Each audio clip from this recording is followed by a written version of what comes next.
COVID-19 has not only affected Ugandans economically but also socially, especially women and girls who have suffered different forms of violence during the lockdown period. According to Ministry of Gender, Labour and Social Development, a total of 3,280 cases of gender-based violence were reported between March and April, of which access to justice and gender-based violence victims was impeded because many courts around the country were closed. It's against this background that Uganda Law Society advocates for the passing of the Sexual Offence Bill in favour of women and girls' rights that have been violated.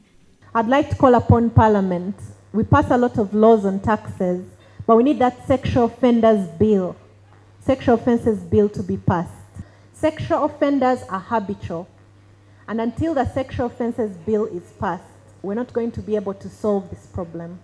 They attribute the escalation of cases to poverty and unemployment that force some parents to sacrifice their daughters for wealth. And these things make sense to the parents because of the poverty, because of so much, but I think it's because also of a social conditioning. Many times we've seen women stay in abusive marriages because of culture. Families where poverty is extremely high, we have higher levels of violence. That's why you come across parents who are ready to sacrifice their children into marriage when they've not reached the age of consent.